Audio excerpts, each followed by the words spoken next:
توبہ اور استغفار کے فائدے کیا ہوتے ہیں؟ اگر انسان توبہ کرتا ہے، استغفار کرتا ہے، تو کیا بینیفٹس اس کو ملتے ہیں اس چیز کے، وہ بھی ہم دیکھتے ہیں۔ چلیے آئیے، اللہ رب العزت سے جب ایک بندہ توبہ کرتا ہے، استغفار کرتا ہے، تو بہت سارے دنیا کے فائدے اور بہت سارے آخرت کے فائدے اٹھاتا ہے۔ یہ فائدوں کو میں اس لیے رکھ رہا ہوں، جس کو فضائل کہتے ہیں۔ یہ فضائل جاننے سے انشاءاللہ عزیز ہمارے دل میں ایک جذبہ پیدا ہوگا توبہ اور استغفار کا، اور نہ صرف ہم اپنے گناہوں پر توبہ اور استغفار کریں گے، جو کہ ہم بھول چکے ہیں توبہ اور استغفار اپنے گناہوں پر بھی، بلکہ ہم گناہوں کے علاوہ بھی توبہ اور استغفار کو اپنے زندگی کا معمول بنا لیں گے انشاءاللہ۔ تو آئیے کچھ فضائل دیکھتے ہیں توبہ کے۔ پہلا فائدہ توبہ کا یہ ہے کہ جو لوگ توبہ کرتے ہیں، اللہ سے اس کی طرف پلٹتے استغفار کرتے ہیں، وہ اللہ کے محبوب ترین بندے ہیں، پسندیدہ لوگ ہیں۔ اور اللہ رب العزت قرآن میں فرماتا ہے، سورہ بقرہ سورہ نمبر 2 آیت نمبر 222 میں اللہ فرماتا ہے اور کہتا ہے، ان اللہ یحب التوابین ویحب المتطہرین، اللہ توبہ قبول کرنے والوں کو، رجوع کرنے والوں کو، گناہوں سے پلٹنے والوں کو، اور پاکیزہ رہنے والوں کو، صاف ستھرے رہنے والوں کو پسند کرتا ہے۔ تو توبہ کرنے کا پہلا فائدہ، اللہ کی محبت انسان کو حاصل ہوتی ہے اور اس کے محبوب بندوں میں اس کا شمار ہوتا ہے،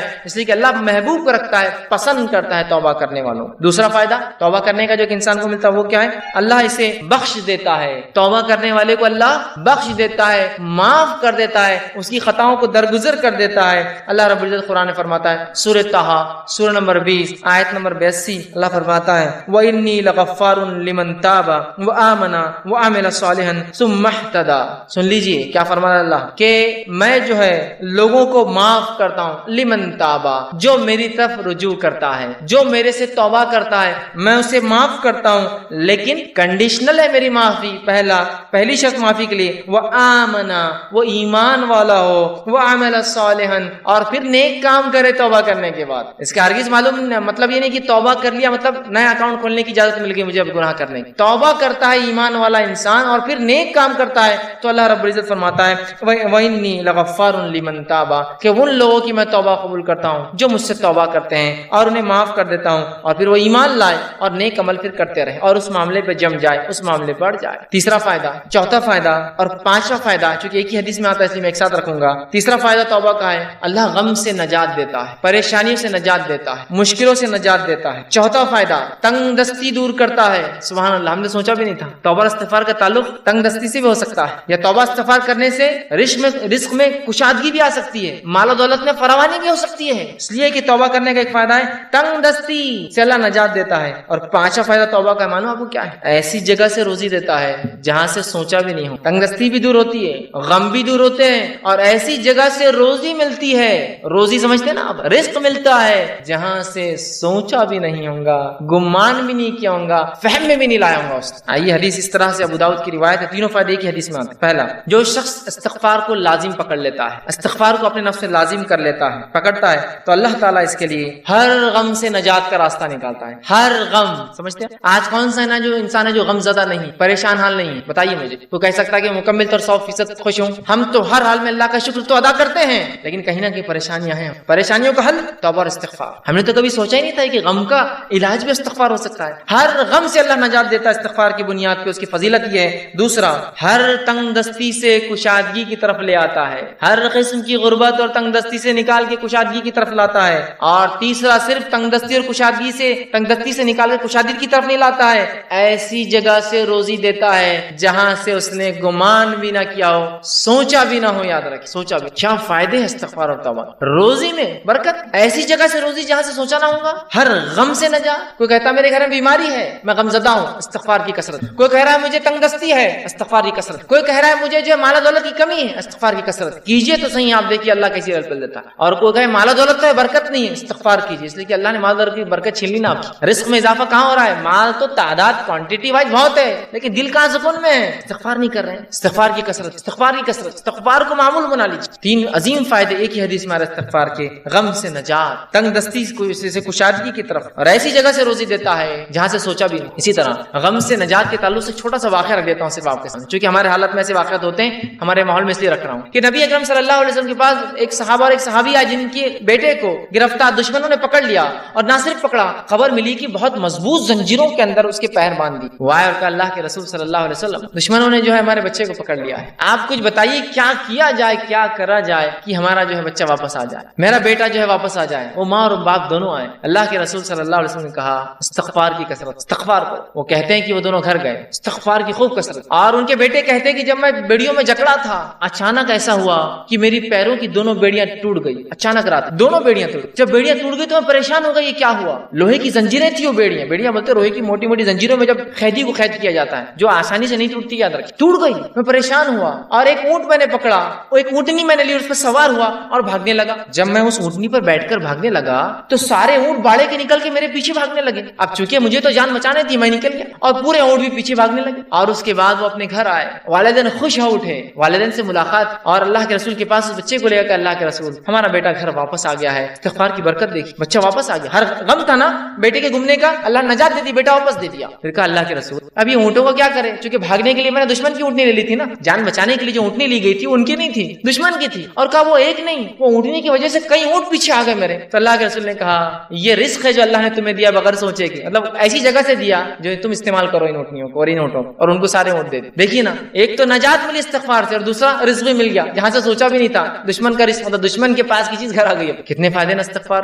آئیے استغفار کے اور فائدے سن. چھٹا, ساتواں, آٹھواں, نواں فائدہ ایک ہی آیت کے اندر آتا ہے, اس لیے 4 فائدے رکھ رہا ہوں. چھٹا فائدہ, بہترین اللہ موسلا دار بارش برساتا ہے استغفار کی کثرت سے. اسی طرح مال میں اضافہ کرتا ہے اللہ جو ہے استغفار کی کثرت سے اور توبہ کی کثرت سے. اولاد میں ترقی دیتا ہے اللہ استغفار اور توبہ کی کثرت سے. اور باغات اور نہریں نکال دیتا ہے, رزق کے ذریعہ بنا دیتا ہے استغفار کی کثرت سے. اللہ رب العزت نے سورہ نوح سورہ نمبر 71 آیت نمبر 10, 11 اور 12 میں فرمایا, کہا نوح علیہ السلام نے اپنی قوم کو دعوت دی, اور دعوت دیتے وقت وہ انہیں کیا کہہ رہے سنیے. وہ کہتے ہیں قلت استغفروا ربکم انہ کان غفارا, اے میری قوم اپنے رب سے استغفار کرو اپنے گناہوں کے لیے, تم شرک جیسی برے جرم میں جو ہے پھنسے ہوئے ہو, اپنے رب سے معافی مانگو جو ہے انہ کان غفارا, تمہارا رب ہمارا رب ضرور ہمیں معاف کرے گا اس گناہ کے لیے بھی اور تمام چیزوں کے لیے. یرسل السماء علیکم مدرارا, اور جب تم توبہ کرو گے تو آسمان سے موسلا دھار بارش برسائیں گا جو نفع بخش ہوتی ہے, نقصان نہیں ہوتی. یرسل السماء علیکم مدرارا, کس وجہ سے؟ ایمان لانے کے بعد اگر استغفار کرو گے تو آسمان سے بہترین موسلا دھار بارش برسائیں گا. پھر فرمایا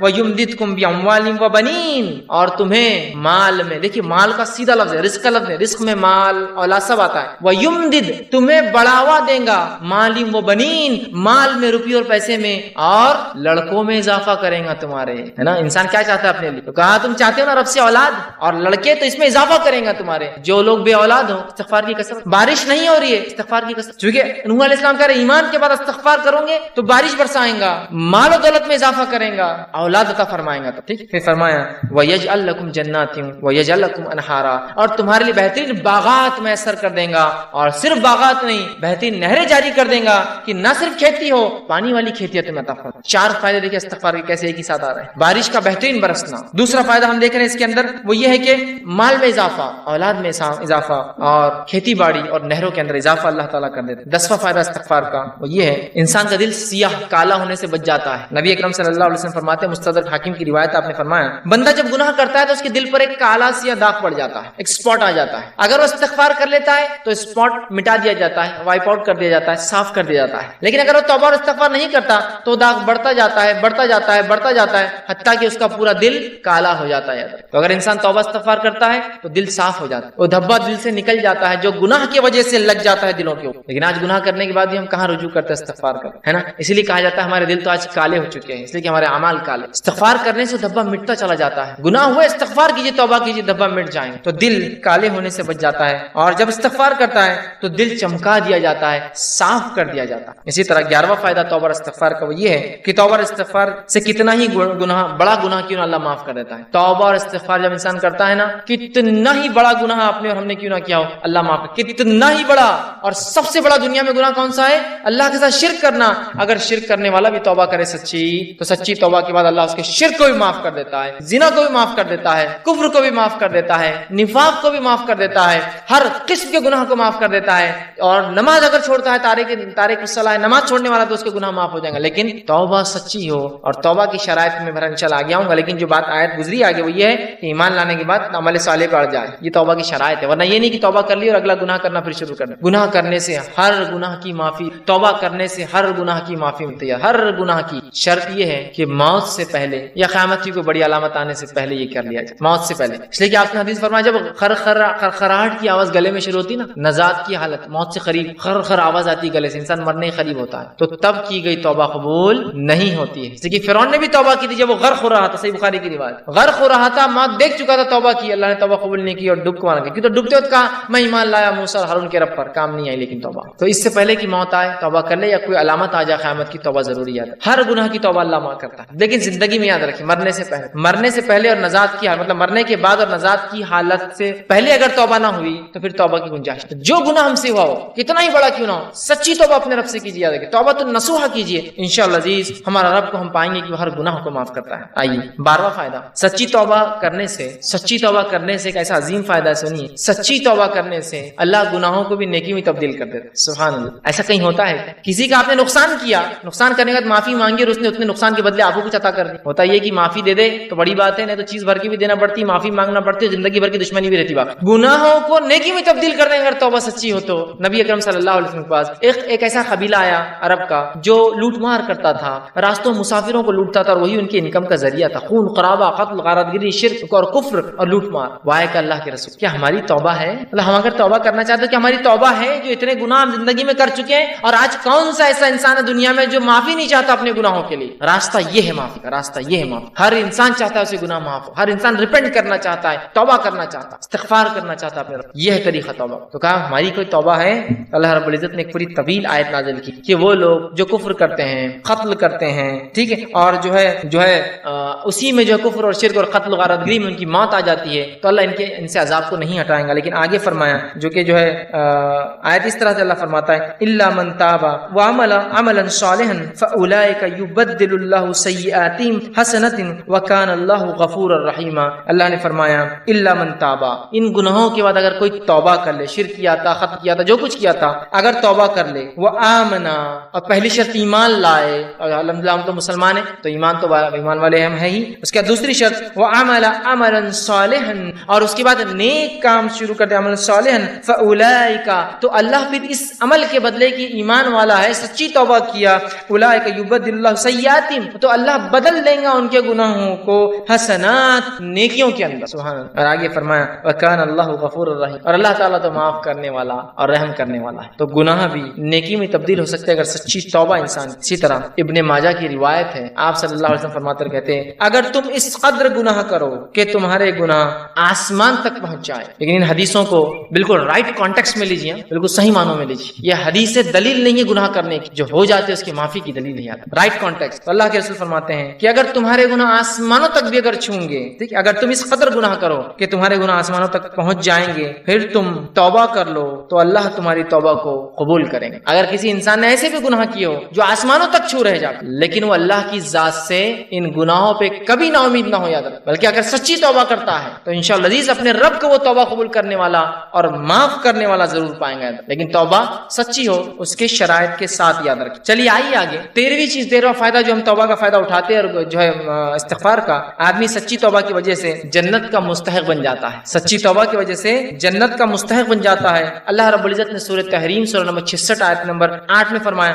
یا ایھا الذین آمنوا توبوا الی اللہ توبۃ نصوحا، اے وہ لوگوں جو ایمان لائے ہو اللہ سے سچی توبہ کرو، سچا رجوع کرو، سچے ڈھنگ سے اس کی طرف پلٹو اور گناہوں سے اپنی معافی مانگو۔ تو نصوحا عسى ربکم ان یکفر عنکم سیئاتکم، تو ہو سکتا ہے تمہارا رب پھر تم سے تمہارے گناہوں کی مغفرت کر دے، اس کا کفارہ کر دے، اسے معاف کر دے، سیئاتکم ویدخلکم جنات تجری من تحتها الانہار، اور تمہیں ایسی جنتوں میں داخل کر دے جس کے نیچے ندیاں نہریں بہتی۔ توبہ کرنے کا فائدہ، انسان جنت کا مستحق بن جاتا ہے۔ 14واں اور آخری فائدہ جو آج میں رکھوں گا توبہ کا وہ یہ ہے، جب انسان سچی توبہ کرتا ہے، سچے طور سے ندامت ہوتا ہے، توبہ کرتا ہے، تو جو ہے اللہ رب العزت جو ہے اس سے خوش ہوتا ہے۔ انسان جب توبہ کرتا ہے تو اللہ خوش ہوتا ہے، ناراض نہیں ہوتا۔ ہاں ناراض تو ان سے ہوتا ہے جو گناہ کرے اور اڑ جائے اس پر، لیکن جو توبہ کرتے ہیں اللہ خوش ہوتا ہے۔ حدیث کے الفاظ اس طرح سے جو توبہ کے بارے میں نبی اکرم صلی اللہ علیہ وسلم فرماتے ہیں کہ اللہ خوش ہوتا ہے، اور حدیث اس طرح سے جو صحیح بخاری کی روایت ہے، آپ صلی اللہ علیہ وسلم فرماتے ہیں کہ اللہ اپنے بندے کی توبہ پر ایسا خوش ہوتا ہے، جب بندہ توبہ کرتا ہے اللہ ایسا خوش ہوتا ہے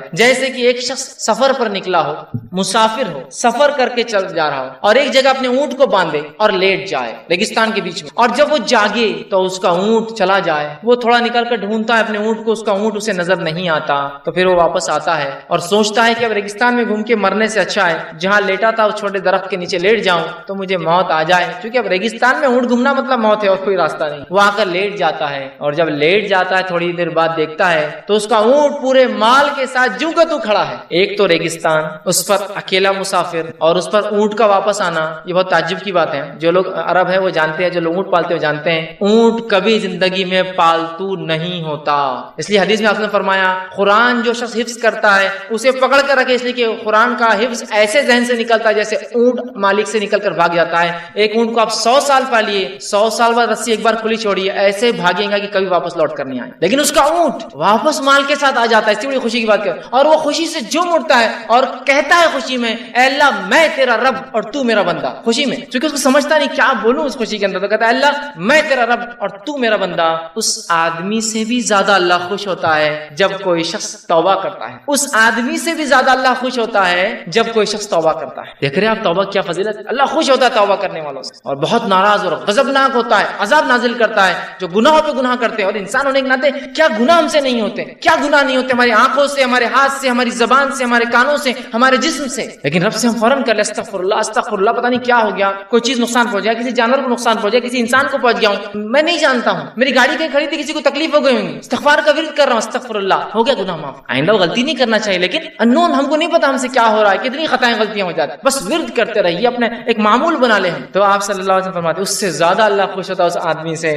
جب کوئی انسان اپنے رب کی طرف رجوع کرتا ہے اور توبہ کرتا ہے، پلٹتا ہے، گناہوں سے معافی مانگتا. ابن القیم رحمہ اللہ جو ہے کتاب ہے ان کے لیے مدراج سالکین، اس کے اندر بہت اچھی بات نقل کرتے ہیں. انشاءاللہ اس کتاب کا میں پورا وہ پریفیس وہ جملہ آپ کے سامنے نقل کرتا ہوں. وہ لکھتے ہیں اور کہتے ہیں توبہ کے بارے میں کہ توبہ ہی دین کی حقیقت ہے. وہ لکھتے ہیں اور کہتے ہیں، فرماتے ہیں، آپ نے فرمایا اور کہا، فرماتے ہیں کہ دین اسلام کی حقیقت، توبہ دین اسلام کی حقیقت ہے اور سارے کام، سارا دین توبہ میں داخل ہے. توبہ اتنی اہم چیز ہے کہ سارے کام اور سارا دین توبہ میں داخل ہے. یہی وجہ ہے کہ توبہ کرنے والا اس بات کا مستحق ہے کہ اللہ تعالیٰ کا وہ دوست قرار دیا جاتا ہے، کیونکہ اللہ تعالیٰ توبہ کرنے والوں اور پاک صاف رہنے والوں کو دوست رکھتا ہے. کہ تو اللہ جس سے محبت کرتا ہے مطلب وہ اللہ کا دوست ہے نا. توبہ کرنے والوں سے اللہ محبت کرتا ہے تو اللہ کے دوست ہے. اس کا مطلب توبہ دین کا بہت اہم حصہ، بلکہ وہ کہتے ہیں بلکہ مکمل دین اسلام مکمل توبہ کے اندر ہے. پھر وہ آگے لکھتے ہیں اللہ تعالیٰ اپنے ان بندوں سے محبت رکھتا ہے جو اس کام کو بجا لائے جس کا اس نے حکم دیا ہے اور اسے ترک کرے، ان کاموں کو چھوڑ دے جس سے اس نے منع فرمایا ہے.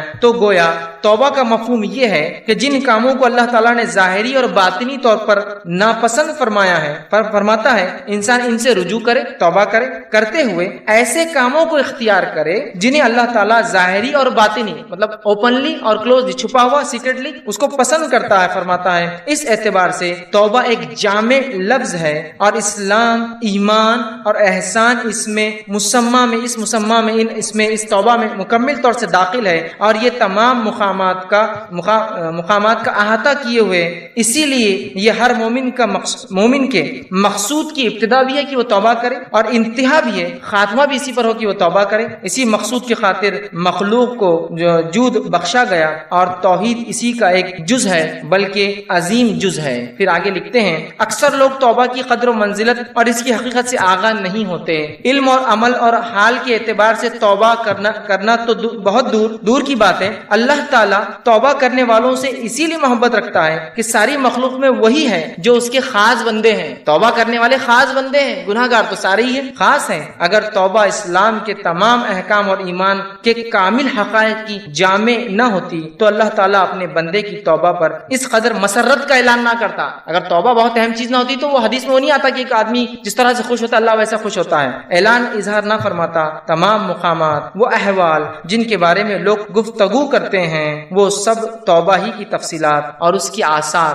اور اسی کے نتائج ہیں. تو توبہ کے بارے میں کتنی پیاری بات لکھتے ہیں کہ ہر چیز کا تعلق کہتے دین اور اسلام کا توبہ سے. اب آئیے توبہ کی کنڈیشنز کیا ہیں، شرائط. جب کوئی انسان گناہ کر لیتا ہے، کوئی غلطی اس سے ہو جاتی ہے، کوئی خطا اس سے ہو جاتی ہے، تو اس سے جو معافی مانگنے کا طریقہ ہے، اللہ تعالیٰ کی طرف رجوع کرنے کا جو طریقہ ہے، اس کو توبہ اور استغفار کہتے ہیں. توبہ کا معنی ہوتا ہے اللہ کی طرف رجوع کرنا، پلٹنا، اور استغفار کا معنی ہوتا ہے جو گناہ انسان نے کیا اس گناہ کی معافی چاہنا. تو توبہ اور استغفار عموماً ایک ساتھ استعمال ہوتا ہے، اس لیے کہ جو انسان توبہ کرتا ہے، رب کی طرف پلٹتا ہے، رجوع کرتا ہے، ریٹرن ہوتا ہے، وہ استغفار بھی کرتا ہے. مطلب پلٹنے کے بعد جو گناہ ہوئے اس کی معافی بھی چاہتا ہے. تو توبہ پلٹنا مطلب غلط راستے سے پلٹ کر سیدھی راہ کی طرف مڑ جانا، صحیح چیز کی طرف پلٹ جانا، اپنی زندگی کی روش، گناہ کی روش کو چھوڑ کر پلٹ جانا، اپنے گناہوں کو چھوڑ دینا، یہ ہوا توبہ. اور استغفار جب انسان توبہ کرتا ہے، پلٹتا ہے اپنے گناہوں سے، تو جو گناہ کر چکا ہے اس کے مٹانے کے لیے، اس کے خاتمے کے لیے، اس کے معافی کے لیے، اس کی مغفرت کے لیے وہ جو کام کرتا ہے اس کو کہتے ہیں استغفار. تو توبہ اور استغفار عموماً ہم معنی الفاظ ہیں جو ہم معنی استعمال ہوتے ہیں. مطلب ایک ساتھ استعمال ہوتے ہیں، لیکن دونوں میں بس تھوڑا سا فرق یہ، توبہ پلٹنا ہے اور استغفار پلٹنے کے بعد اپنے گناہوں سے معافی چاہنا ہے۔ تو ہر انسان گناہ کرتا ہے، ہر انسان خطا کرتا ہے، ہر انسان سے لرزش ہوتی ہے، کہیں نہ کہیں کوتاہیاں اور کمی ہوتی ہے، گناہ ہو جاتے ہیں۔ اس گناہ کے لیے انسان کو چاہیے کہ اپنے رب سے توبہ کرے اور توبہ کے بعد استغفار کرے، یا استغفار اور توبہ کرے، اپنے گناہوں کی معافی چاہے اور اپنے طریقے کو بدل دے اور اللہ کی طرف رجوع کر لے، اللہ کی طرف پلٹ۔ یہ بڑی اہم چیز ہے، یاد رکھیں۔ لیکن ہم دیکھتے ہیں آج اتنے گناہ اور معصیت جو ہم کرتے ہیں، ہم سے خطائیں ہوتی ہیں، اس کے باوجود بھی ہم توبہ اور استغفار کو اپنے اوپر لازم نہیں جانتے۔ یہ بڑی تعجب کی بات۔ تو آج میں انشاءاللہ عزیز آپ تمام کے سامنے توبہ اور استغفار کی اہمیت، فضائل اور اس کی حقیقت رکھنے کی کوشش کروں گا۔ توبہ اور استغفار، حقیقت اور فضائل۔ تو یہ چند باتیں میں آپ کے سامنے رکھوں گا جس میں ہم انشاءاللہ عزیز دیکھیں گے کہ توبہ کی ریئلٹی، حقیقت کیا ہے، اور اس کے بعد اس کے فضائل کیا ہے، کیا فائدے اس سے ہوتے ہیں، یاد رکھیں انسانوں کو۔ اور یہ بڑی اہم چیز، کیونکہ ہم توبہ اور استغفار کے کانسیپٹ کو یہ کیا ہے نہیں سمجھتے، نتیجتاً ہماری زندگیوں سے یہ چیز غائب نظر آ رہی ہے۔ اس لیے کہ توبہ اور استغفار بولے تو کوئی انسان سمجھتا ہے جو گناہ کرے وہی کرے۔ یاد رکھیے یہ عاجزوں کا شیوہ رہا ہے۔ انبیاء علیہ الصلوۃ والسلام کی زندگی آپ دیکھیں، صحابہ، تابعین، تبع تابعین، سلف صالحین، وہ لوگ جو اللہ کا تقوی اختیار کرتے، اللہ سے خشیت رکھتے، ڈر رکھتے ہیں اور اللہ کی جانب جھکنے والے ہوتے ہیں۔ اسی طرح جو لوگ عاجز بندے ہوتے اللہ تعالیٰ کے، ان کی خصوصیت اور خاصیت یہ ہے کہ وہ توبہ کرتے، استغفار کرتے، وہ اپنے رب کی طرف بار بار پلٹتے۔ یہاں تک کہ آتا ہے کہ نبی اکرم صلی اللہ علیہ وسلم دن میں 70 مرتبہ استغفار کرتے، 100 مرتبہ توبہ کرتے۔ آپ اندازہ لگائیے توبہ اور استغفار کتنی اہم چیز ہے کہ انبیاء علیہ الصلوۃ والسلام اور بالخصوص نبی اکرم صلی اللہ علیہ وسلم جیسی ذات بھی اس کو نہیں چھوڑتی۔ آج ہم نے اس کو معمولی سمجھ کے چھوڑ دیا، ہمیں اس کو واپس اپنانے کی ضرورت ہے، اس لیے کہ انسانی فطرت کا یہ تقاضا ہے کہ انسان خطا کرے گا، غلطی کرے گا۔ آئیے نبی اکرم صلی اللہ علیہ وسلم کیا فرماتے ہیں اس تقاضے کے تعلق سے۔ یہ جو فطرت کا تقاضا ہے غلطی کرنا، جس کے لیے توبہ اور استغفار حل ہے کہ غلطی کے بعد اس سے کیسے ہم رجوع کریں، اللہ سے کیسے معافی مانگے۔ صحیح مسلم کی روایت ہے، نبی اکرم صلی اللہ علیہ وسلم فرماتے اور کہتے ہیں، مجھے قسم ہے ذات کی جس کے ہاتھ میں میری جان ہے، اگر تم گناہ نہ کرو تو اللہ تعالیٰ تمہیں ختم کر کے دوسری قوم لے آئے گا جو گناہ کریں گے اور پھر اللہ تعالیٰ سے توبہ کریں گے اور وہ انہیں بخش دیں گا۔ مطلب اللہ کے رسول صلی اللہ علیہ وسلم فرمانے سے روایت میں کہ اگر تم گناہ کرنا چھوڑ دو تو اللہ تعالیٰ تمہیں ختم کر کے ایک ایسی قوم لائیں گا جو گناہ کریں گی، پھر اپنے رب سے توبہ کریں گی اور اللہ تعالیٰ ان کو معاف کر دیں گا۔ تو یہاں بتانا یہ مقصود ہے کہ انسانی فطرت کا اٹوٹ حصہ ہے غلطی کرنا۔ ایسا ہو ہی نہیں سکتا کہ انسان اور غلطی نہ کرے۔ اگر ایسا ہوتا تو اللہ دوسروں کو لا لیتا جو غلطی کرنے والے ہوتے، چونکہ اللہ کی ایک صفت غفار ہے، معاف کرنے والا ہے، ٹھیک ہے۔ تو اللہ کی صفت دائمی، ہمیشہ ہمیشہ کے لیے، یاد رکھیں ہمیشہ ہمیشہ سے ہے اور ہمیشہ ہمیشہ رہنے والی ہے، ٹھیک ہے۔ تو ایک قوم لائیں گا جو گناہ کریں گے اور توبہ کریں گے، اللہ اس کو معاف کرے گا۔ مطلب بتانے کا یہ ہے گناہ کرنا، خطا کرنا، غلطی کرنا انسانی فطرت کا اٹوٹ حصہ ہے، اس سے کوئی ابن آدم نہیں بچ سکتا، کوئی انسان نہیں بچ سکتا۔ یاد اور ہم خود اب انسان جو ہمیں اللہ تعالیٰ نے کہا وہ لفظ نسیان سے آتا، بھولنے والا۔ آدم علیہ الصلوۃ والسلام سے کہا تھا کہ اس درخت کے قریب مت جانا، پھر بھی چلے گئے، بھول گئے۔ تو نسیان سے لفظ آتا انسان، مطلب بھولنے والا۔ تو خطا ہونا ہمارے فطرت کا پارٹ، ہمارا نیچر ہے، یاد رکھیے۔ تو خطا تو ہوں گی، غلطیاں ہوں گی، گناہ ہوں گے، ہمیں اس گناہوں کی معافی کے لیے، تلافی کے لیے، مٹانے کے لیے، ختم کرنے کے لیے اللہ کی طرف رجوع ہونا ہوگا، جس کو توبہ کہتے ہیں، اور اپنے گناہوں کی معافی مانگنا ہوگا، جس کو استغفار کہتے ہیں۔ تو ہمیں کثرت سے توبہ اور استغفار کو لازم جاننا ہے اپنے اوپر، یاد رکھیے، تاکہ ہم سے ہونے والی غلطیوں سے ہم جو ہے اللہ تعالیٰ سے معافی طلب کریں۔ اور ایسا کوئی انسان دنیا میں نہ تھا، نہ ہے اور نہ آئے گا جو خطا اور غلطیاں اور گناہ نہیں کرے گا، سب سے ہوں گی۔ یہ روایت جو تھی میں نے آپ کے سامنے رکھی، یہ اس کی یاد رکھیے دلیل ہے۔ تو جو اہل تقویٰ ہے، ٹھیک ہے، وہ جب گناہ کر بیٹھتے ہیں، جو اللہ کے نیک بنتے ہو جب گناہ کر بیٹھتے ہیں تو گناہ ہوتے ہی وہ فوراً اللہ سے کیا کرتے ہیں؟ توبہ کرتے ہیں۔ ہم لوگوں کے ایسا انتظار نہیں کرتے، ہم لوگ انتظار کرتے گناہ گناہ گناہ گناہ، یہاں تک کہ اللہ رحم کرے کبھی تو موت آ جاتی اور معافی مانگنے کا وقت بھی نہیں ملتا، استغفار کا موقع بھی نہیں ملتا، رجوع کرنے کا موقع بھی نہیں۔ تو نیک لوگوں کی صفت، انبیاء کی صفت، صالحین کی صفت، اس کے بعد جو نیک لوگ ہوتے اللہ کے اہل تقویٰ ہوتے ہیں یا اللہ کے نیک بندے اللہ کے ولی ہوتے ہیں، ان کی ایک صفت یاد رکھی ہے، یہ فوراً جو ہے توبہ کرتے ہیں، بلکہ گناہ نہ بھی کرے تو توبہ اور استغفار کرتے ہیں، اس لیے کہ توبہ اور استغفار یہ باعث اجر اور ثواب ہوتا ہے ان کے لیے،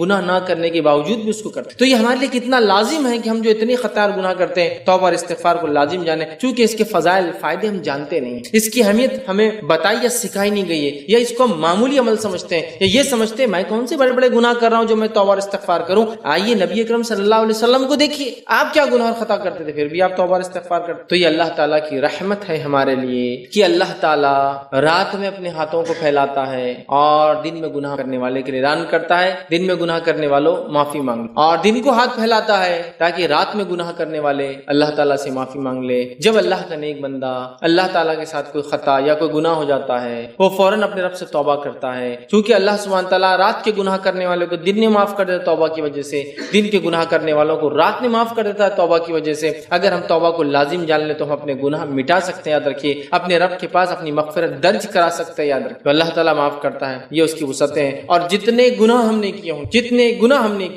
گناہ ہم نے اگر شرک پہ موت نہ آئے اور توبہ کرتے رہے تو انشاءاللہ العزیز اللہ تعالیٰ کو ہم معاف کرنے والا اور رحم کرنے والا پائیں گے. اس لیے اللہ تعالیٰ کی رحمت سے کبھی نا امید نہیں ہونا چاہیے. شیطان کا ایک حربہ اور چال ہوتی ہے, پہلے وہ گناہ کی طرف بڑھاتا ہے, گناہ کرواتا ہے, اور گناہ ہونے کے بعد یہ خیال ڈالتا ہے کہ اب تیری معافی نہیں. تو یاد رکھیے کبھی اللہ رب العزت کی رحمت سے, مغفرت سے, اس کی ذات سے کبھی مایوس مت ہو. چاہے کتنے گناہ ہوں, ہم اگر سچے دل سے توبہ کریں گے, توبۃ النصوحہ کریں گے, ایسی توبہ جس کے بعد وہ گناہ پھر نہ کرے, تو انشاءاللہ العزیز ہمارے رب کو ہم معاف کرنے والا, بڑا رحم کرنے والا. بلکہ کبھی کبھار اگر سچے دل سے توبہ رہی تو اللہ رب العزت گناہوں کو نیکی سمجھے. تو لہٰذا ہم خوب سے خوب توبہ کا اپنے اوپر جو دامن لازم جانے اور کبھی اللہ تعالیٰ سے نا امید نہ ہو. جب میں یہ کہہ رہا ہوں کہ اللہ تعالیٰ گناہ معاف کرتا ہے تو یقین جانیے میں آپ کو دعوت نہیں دے رہا ہوں کہ گناہ کی, میں یہ کہہ رہا ہوں کہ گناہ ہونا ہمارے فطرت کا حصہ ہے, is a part of human nature. یہ ہماری فطرت کا حصہ ہے. جب ہوتے ہیں تو توبہ کرنا یہ راستہ ہے اسے بچنے کا, یہ توبہ کرنا یہ راستہ ہے ان کو معاف کرانے کا. اس بات کو یاد رکھیے. تو اللہ کی رحمت سے کبھی مایوس نہ ہو. سورہ ہجر میں اللہ رب العزت فرماتا ہے آیت نمبر 56 کے اندر اللہ فرماتا اور کہتا ہے قال ومن يقنط من رحمت ربه الا الضالون, گمراہوں کے سوا اللہ کی رحمت سے کوئی نا امید نہیں. اللہ کی رحمت سے وہ لوگ نا امید ہوتے ہیں جو ضالون ہوتے ہیں, صحیح راہ سے بھٹکے ہوئے. تو ہمیں اللہ تعالیٰ کی رحمت سے کبھی مایوس نہیں ہونا چاہیے. گناہ چاہے کتنے ہی بڑے درجے کا ہو ہمیں اپنے رب سے معافی مانگنا چاہیے. لیکن اس کے کچھ تقاضے ہیں, آخر میں انشاءاللہ تقاضے بھی رکھوں گا. اس کا ہرگز یہ معنی نہیں ہے کہ وہی خطا بار بار کرتے جائے, پھر معافی مانگے, پھر وہی خطا کرے, پھر معافی مانگے. اس کے کچھ تقاضے انشاءاللہ آخر میں وہ تقاضے بھی ہم دیکھیں گے. تو اللہ کی رحمت سے ہمیں کبھی مایوس نہیں ہونا چاہیے. جامع ترمذی کی روایت ہے, نبی اکرم صلی اللہ علیہ وسلم فرماتے ہیں, حدیث کے راوی انس بن مالک رضی اللہ عنہ فرماتے اور کہتے ہیں اللہ تعالیٰ کہتا ہے اے ابن آدم تو نے جب بھی مجھے پکارا اور میرے ساتھ امید قائم میں نے تمہارے گناہ بخش. اے ابن آدم, پتہ اللہ کی وسعت رحمت الہی کتنی وسیع ہے. کیا فرما رہے نبی اکرم صلی اللہ علیہ وسلم, اللہ تعالیٰ کہتا ہے اے ابن آدم تو نے جب بھی مجھے پکارا اور میرے ساتھ امید قائم میں نے تمہارے گناہ بخش, میں نے تمہیں معاف کر دیا. چاہے وہ کیسے اور کتنے بھی ہو, چاہے وہ گناہ کیسے بھی تھے اور کتنے بھی ہو, اگرچہ وہ آسمان کی بلندیوں تک بھی کیوں نہیں پہنچتے ہوئے ہو, مطلب اتنے زیادہ ہو کہ زمین سے لے کے آسمان تک کیوں نہ ہو, پھر تم نے میری بخشش طلب اور میں نے بخش دیا اور مجھے کسی کی کوئی پرواہ بھی نہیں. اے ابن آدم تم نے جتنے بھی گناہ زمین سے لے کے آسمان تک مجھ سے معافی طلب کی, میں نے تمہیں جو ہے معاف کر دیا. اے ابن آدم اگر زمین کے جو ہے تہائیوں کے برابر گناہ کر کے بھی میرے پاس آؤ, زمین کی جتنی پرتیں جتنی تہ اگر اتنے گناہ کر کے بھی تم آؤ تو میرے ساتھ اگر کسی کو تم نے شریک نہ کیا ہو تو میں تمہیں زمین کی جو ہے پہناؤں کے برابر مغفرت نواز. اے ابن آدم تم نے اگر زمین سے لے کر آسمان تک بھی گناہ کیے ہوں گے تو میں معاف کر دوں گا اگر تم معافی مانگو گے. اے ابن آدم اگر تم میرے پاس زمین کی تہ کے برابر, زمین کے وزن کے برابر بھی گناہ لاؤ گے تو میں تمہیں زمین کے وزن کے برابر رحمت کے ساتھ ملوں گا. بس تم نے میرے ساتھ شرک نہ کیا ہو, بس تم نے میرے ساتھ شرک نہ کیا ہو. اور اگر توبہ انسان کرے گا تو گناہ چاہے جتنے بھی ہو جیسے بھی ہو اللہ تعالیٰ ان تمام گناہوں کو بخشنے پر قادر ہے. اور اللہ کے رسول کیا فرمایا, اللہ تعالیٰ کہتا ہے اور مجھے کسی کی کوئی پرواہ نہیں. تم اگر زمین سے لے کر آسمان تک گناہ لے کر بھی آؤ گے تو مجھے کسی کی پرواہ نہیں. یاد رکھیے میں تمہیں معاف. مطلب یہ کہ انسان ہونے کے ناطے مجھ سے اور آپ سے خطائیں اور غلطیاں ہوتی. جب خطائیں غلطیاں اور گناہ ہوتے ہیں تو ہمیں اللہ تعالیٰ سے فوراً معافی مانگ لینا چاہیے, توبہ کر لینا, استغفار کرنا چاہیے, رجوع پلٹ جانا چاہیے ان گناہوں سے اور خوب اللہ سے جو ہے معافی طلب کرنا چاہیے, استغفار کرنا چاہیے کہ اللہ مجھ سے گناہ ہوا ہے. ہم یقیناً دیکھیں گے ہمارے رب کو ہم توبہ قبول کرنے والا اور رحم کرنے والا پائیں گے. اسی طرح نبی اکرم صلی اللہ علیہ وسلم کا مقام ہم جانتے, مقام مصطفیٰ صلی اللہ علیہ وسلم ہم سب کو پتا ہے, لیکن اس کے باوجود اس مقام پر نبی اکرم صلی اللہ علیہ وسلم جس مقام پر فائز ہے, نہ آپ سے پہلے کوئی ہوا تھا نہ آپ کے بعد قیامت تک کوئی ہوگا, اس کے باوجود بھی نبی اکرم صلی اللہ علیہ وسلم کتنے خالص دل سے دن اور رات صبح اور شام اپنے رب سے توبہ رستے. نبی اکرم صلی اللہ علیہ وسلم کا مقام ہم جانتے ہیں, اس مقام پر فائز ہونے کے بعد بھی رسول اکرم صلی اللہ علیہ وسلم صبح اور شام توبہ استغفار کرتے ہیں. یہ امت کے لیے نمونہ ہے کہ ہم توبہ استغفار میں کثرت کریں. آئیے نبی اکرم صلی اللہ علیہ وسلم کے تعلق سے قرآن کیا بیان کرتا ہے, رب العزت نے آپ کو کیا حکم دیا, پہلے اس حکم کو سنتے ہیں. سورہ محمد سورہ نمبر 47 آیت نمبر جو ہے 19 میں اللہ فرماتا ہے اور کہتا ہے فَعْلَمْ أَنَّهُ لَا إِلَهَ إِلَّا اللَّهُ وَاسْتَغْفِرْ لِذَنبِكَ وَلِلْمُؤْمِنِينَ وَالْمُؤْمِنَاتِ. اللہ فرماتا ہے اور کہتا ہے فَعْلَمْ أَنَّهُ لَا إِلَهَ إِلَّا اللَّهُ، کہ اس بات کا اے محمد صلی اللہ علیہ وسلم علم رکھ لو کہ اللہ کے سوائے کوئی معبود برحق نہیں ہے. جان لیجئے کہ اللہ کے سوائے کوئی معبود برحق نہیں ہے. ٹھیک ہے. وَاسْتَغْفِرْ لِذَنبِكَ، اور اپنے گناہوں سے محمد صلی اللہ علیہ وسلم آپ استغفار کی. اور اللہ فرماتا ہے اپنے گناہوں کی مغفرت اللہ سے طلب کیجئے، معافی مانگیے. وَلِلْمُؤْمِنِينَ، اور مومنوں کے لیے بھی آپ استغفار کیجئے. اور فرمایا وَالْمُؤْمِنَاتِ، اور مومن عورتوں کے لیے بھی، ایمان والیوں کے لیے بھی استغفار.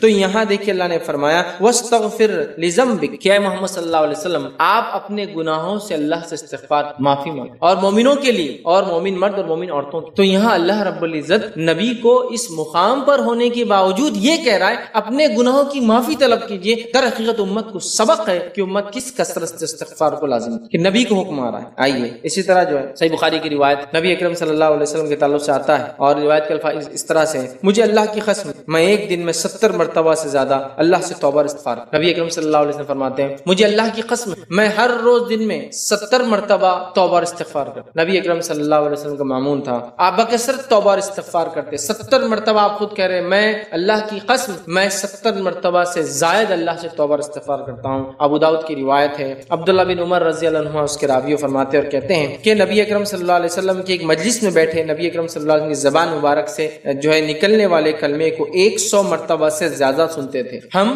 نبی اکرم صلی اللہ علیہ وسلم کی زبان مبارک سے اس کلمے کو ایک مجلس میں more than 100 times 100 مرتبہ سے زیادہ سنتے تھے. وہ کیا کلمہ تھا؟ وہ کلمہ یہ تھا رب اغفر لی وتب علی، اے اللہ میری مغفرت کر، مجھے معاف کر. وتب علی، میں تیری طرف رجوع کرتا ہوں، پلٹتا ہوں. انک انت التواب الرحیم، اور اے اللہ تو جو ہے رحم کرنے والا، تو جو ہے توبہ قبول کرنے والا اور رحم کرنے والا ہے. رب اغفر لی وتب علی انک انت التواب الرحیم، اس کلمے کو جس کا معنی ہے اے اللہ میری مغفرت فرما دے، اے اللہ میری توبہ قبول فرما لے، تو بہت ہی توبہ قبول کرنے والا اور رحم کرنے والا ہے. اس کلمے کو نبی اکرم صلی اللہ علیہ وسلم ایک مجلس میں صحابی کہہ رہے ہیں ہم 100 مرتبہ سے زیادہ سن لیتے ہیں. 100 ٹائمز آپ ریپیٹ کر دیں. پہلی والی روایت میں نبی اکرم صلی اللہ علیہ وسلم خود فرما رہے ہیں کہ میں 70 سے زیادہ توبہ استغفار کرتا ہوں. اس روایت میں آ رہا ہے کہ آپ more than 100 ٹائمز ایک مرتبہ ایک مجلس میں بیٹھ جاتے تو 100 مرتبہ استغفار. آپ اندازہ لگائیں 100 مرتبہ استغفار. تو اس سے پتہ چلتا ہے نبی اکرم صلی اللہ علیہ وسلم کا مقام ہم سب جانتے. اس مقام کے بعد بھی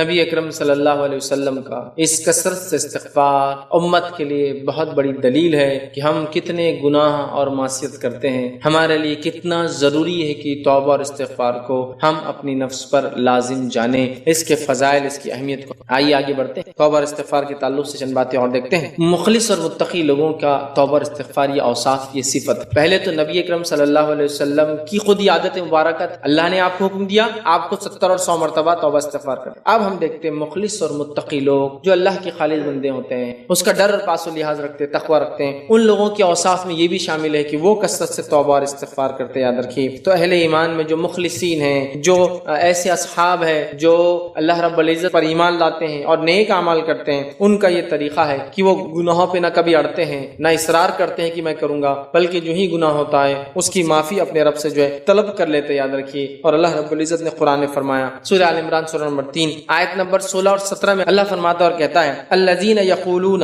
ربنا اننا آمنا فاغفر لنا ذنوبنا وقنا عذاب النار. اللہ فرماتا ہے ایمان والوں کا، مخلص ایمان لانے والوں کا، اللہ کے نیک بندوں کی ایک صفت آ رہی ہے. اللہ فرماتا ہے الذین یقولون ربنا اننا آمنا، وہ کہتے ہیں جو اللہ کے نیک بندے ہوتے ہیں، وہ لوگ جو کہتے ہیں کہ اے ہمارے پروردگار ہم ایمان لائے، تو ہمارے گناہ بخش دے. یقولون ربنا اننا آمنا، وہ کہتے ہیں اللہ ہم ایمان لائے، پھر فرماتا فاغفر لنا ذنوبنا، تو اللہ ہمارے گناہوں کو تو معاف کر، وقنا عذاب النار، اور ہمیں جہنم کے آگ کے عذاب سے بچا. نیک لوگوں کی صفت یہ ایمان لانے کے بعد اپنے گناہوں کی معافی طلب کرتے ہیں. یہ افسوس کی بات ہے، ہم لوگ اپنے آپ کو ایمان والا کہتے ہیں لیکن ایمان کے بعد یہ ہم اپنے گناہوں کی معافی کروانا افسوس کی بات بھول جاتے ہیں. ایسا سوچتے ہیں کہ ہم گناہ کرتے کب. یہاں اللہ فرما رہا ہے الذین یقولون ربنا اننا آمنا فاغفر لنا، نیک لوگوں کی صفت یہ وہ کہتے ہیں اللہ ہم تجھ پر ایمان لائے اور ہمارے گناہوں کو معاف. کیا فرمانا؟ ذنوبنا وقنا عذاب النار، ہمیں جہنم کے عذاب سے، آگ کے عذاب سے بچا. پھر آگے فرمائے الصابرین والصادقین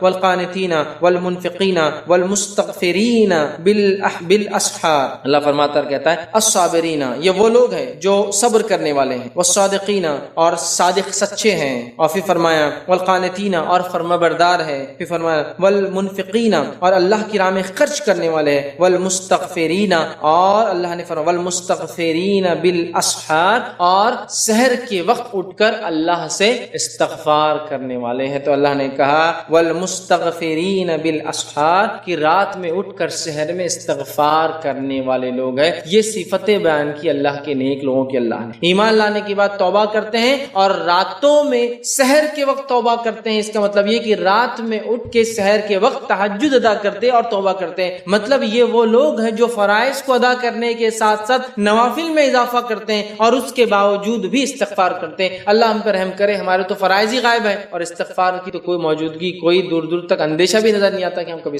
یہ وہ لوگ ہیں جو ایمان لاتے ہیں، فرائض ادا کرتے ہیں، نوافل راتوں کو اٹھتے ہیں اور پھر استغفار بھی کرتے ہیں۔ رات میں اٹھ کے استغفار کی خاص تذکرہ آ رہا ہے، تو گویا نفل ادا کرنے والے لوگ ہیں۔ نفل ادا کرنا بہت بھاری ہوتا ہے، یاد رکھیے، آسان نہیں ہوتا ہے۔ فرض تو ہے ہی، ظاہر سی بات ہے، فرض کے بعد نفل ہے، لیکن جو فرض کے بعد نفل کرے مطلب بہت بھاری بوجھ اٹھا رہا ہے، مطلب وہ فرض سے آگے بڑھ کے نوافل میں لگا رہا ہے۔ یاد رکھیے بہت ٹف، بہت مشکل۔ فرائض کتنے مشکل سے ہوتے اندازہ ہوتا ہے نا، نوافل کے لیے کوئی جا رہا ہے مطلب کتنا اپنے نفس پر قابو پا چکا ہے ماشاءاللہ وہ انسان کہ نفل کے لیے جاتا ہے، فرائض سے آگے بڑھتا ہے۔ سمجھ رہے ہیں آپ؟ تو یہاں نیک لوگوں کی صفت اللہ رب العزت نے بتائی ہے، تو متقی لوگ جو ہے بکثرت اللہ سے توبہ اور استغفار کرتے ہیں۔ یاد رکھیے دوسری جگہ اللہ رب العزت فرماتا ہے سورہ الذاریات آیت نمبر 18 میں اللہ نے فرمایا وبالاسحار هم يستغفرون، اور اللہ نے فرمایا اور وہ بوقت سحر استغفار کرتے، اور وہ لوگ اللہ کے نیک بندے بوقت سحر استغفار کرتے، اپنے گناہوں کی رب سے معافی طلب کرتے رات، اور کیوں نہ ہو حدیث میں آتا صحیح مسلم ہر رات اللہ تعالیٰ آسمانی دنیا پہ نازل ہوتا ہے، ہر رات، رمضان میں نہیں ہر رات، اور ایک آواز لگائی جاتی ہے کوئی مانگنے والا میں دینے بیٹھا ہوں، ہے کوئی معافی چاہنے والا میں معاف کرنے، تو وہ اس وقت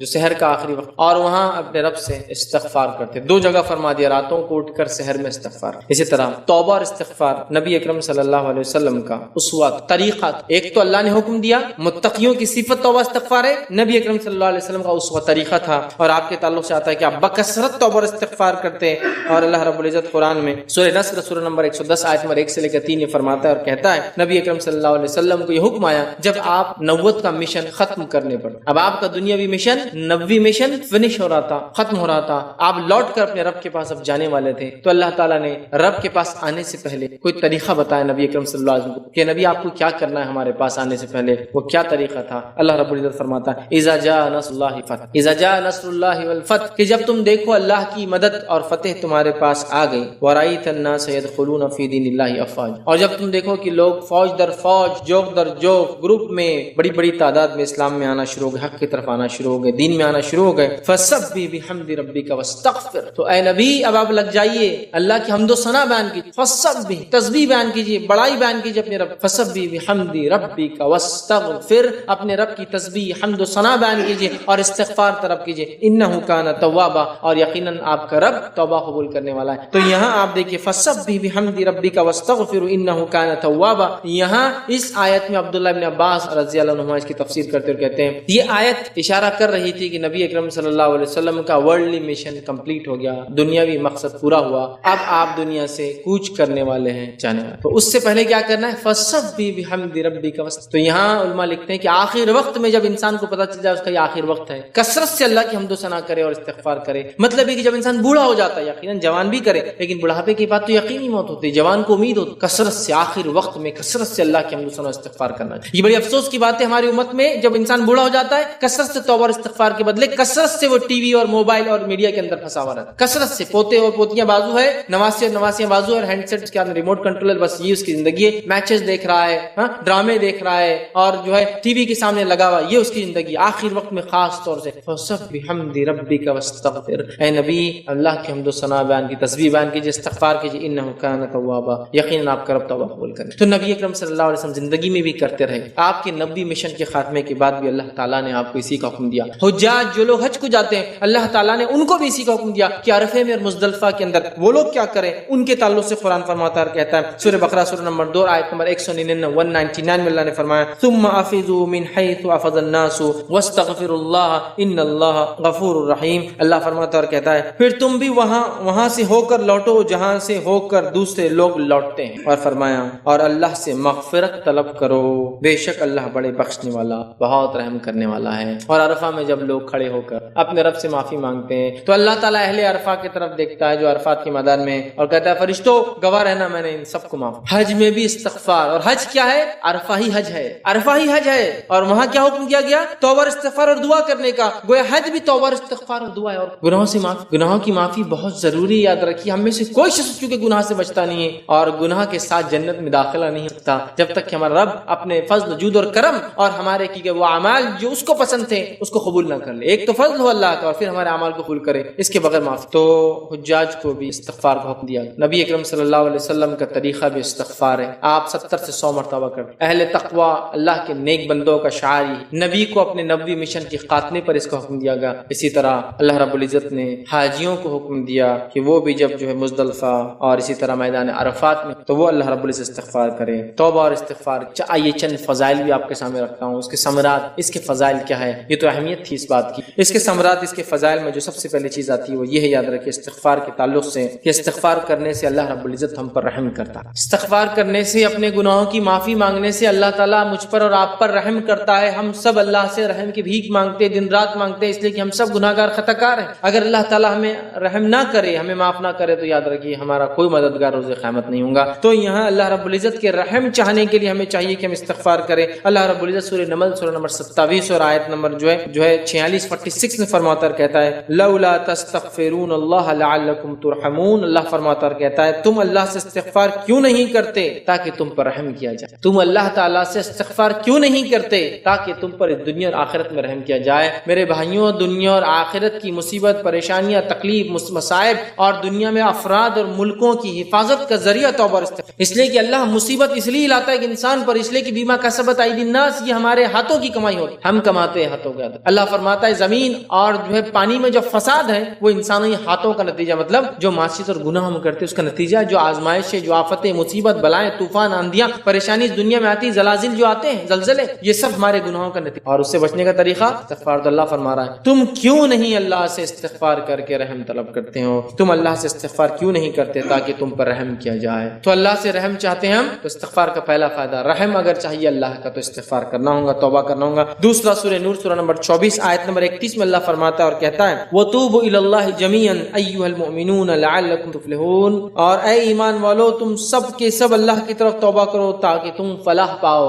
کامیابی پاؤ، کامرانی پاؤ، سکسس پاؤ، فلاح پاؤ۔ فلاح پانے کا طریقہ کیا ہے؟ وَتُوبُوا إِلَى اللَّهِ جَمِيعًا أَيُّهَا الْمُؤْمِنُونَ، اے ایمان والو تم سب کے سب اللہ کی طرف جو ہے توبہ کرو، رجوع کرو، لعلکم تفلحون، تاکہ تم فلاح پاؤ۔ تو اللہ سے رحم چاہیے تو ہمیں استغفار کرنا ہے، اللہ کی طرف سے فلاح اور کامیابی چاہیے تو ہمیں رجوع کرنا ہے، لوٹنا ہے اللہ کی طرف، پلٹنا ہے، گناہوں کے راستے کو چھوڑ کر تقوی کا راستہ اپنا، تب ہمارے گناہ اللہ تعالیٰ جو معاف کریں گا۔ تو فلاح پانے کا، نجات پانے کا، سکسس پانے کا یہ طریقہ ہے، یاد رکھیے وہ کیا ہے؟ توبہ۔ آئیے آگے بڑھتے ہیں، تیسرا فائدہ اس کا ہم دیکھتے ہیں کہ ہم اگر چاہتے ہیں کہ افراد اور ملک انڈیویجول اینڈ نیشنز جس کو کہیں گے، افراد اور قومیں اگر بلاؤں سے، مصیبتوں کو، مشکلات، آفت کو، دکھ کو، درد کو اگر اپنے سے دور رکھنا چاہتی ہے، اس کا نسخہ بھی توبہ، آفتیں، بلائیں، مشکلیں، دکھ، درد، جو بھی پریشانیاں اس سے بچنے کا طریقہ توبہ اور استغفار ہے۔ آئیے اللہ تعالیٰ کیا فرماتا ہے سورہ الانفال سورہ نمبر 8 آیت نمبر 33 میں اللہ فرماتا ہے 33 میں، اور کہتا ہے وَمَا كَانَ اللَّهُ مُعَذِّبَهُمْ وَهُمْ يَسْتَغْفِرُونَ، اگر وہ مغفرت طلب کرتے رہیں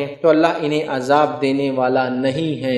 اگر وہ مغفرت طلب کرتے رہے تو اللہ تعالیٰ انہیں عذاب دینے والا نہیں ہے۔ اگر ہم مغفرت طلب کرتے رہے تو اللہ تعالیٰ ہمیں عذاب دینے والا نہیں ہے۔ ہم اگر اپنے گناہوں کی توبہ کرتے رہے تو اللہ تعالیٰ ہمیں عذاب دینے والا نہیں ہے۔ تو مصیبت، بلائیں، آفتیں، پریشانیوں سے دنیا میں اگر بچنا ہے تو اللہ تعالیٰ کے اگر عذاب سے، غضب سے ہمیں بچنا ہے اس دنیا میں تو ہمیں کیا کرنا ہے؟ وَمَا كَانَ اللَّهُ مُعَذِّبَهُمْ، اللہ تعالیٰ تمہیں کیوں عذاب دیں گا؟ وَهُمْ يَسْتَغْفِرُونَ، جبکہ تم استغفار کرتے۔ ہر قسم کی پریشانیوں سے، بلاؤں سے، مصیبت سے بچنے کا طریقہ توبہ اور استغفار ہے۔ آئیے آگے بڑھتے ہیں، چوتھا فائدہ اس کا دیکھتے ہیں توبہ اور استغفار کا، وہ یہ ہے کہ نوح علیہ الصلوۃ والسلام نے اپنی قوم کو جو توبہ اور استغفار کا فائدہ بتایا تھا، وہ فائدہ اللہ رب العزت نے اپنی کتاب میں سورہ نوح کے اندر ہمیں بھی بیان کر دیا۔ اور اللہ فرماتا ہے سورہ نوح آیت نمبر 10، 11 اور 12 میں اللہ فرماتا ہے، کہتا ہے نوح علیہ السلام نے اپنی قوم سے کہا قُلْتُ اسْتَغْفِرُوا رَبَّكُمْ إِنَّهُ كَانَ غَفَّارًا، اے میری قوم اپنے رب سے استغفار کرو، گناہوں کی معافی طلب کرو جو تم شرک کرتے ہو، تم یقیناً جو ہے اپنے رب کو إِنَّهُ كَانَ غَفَّارًا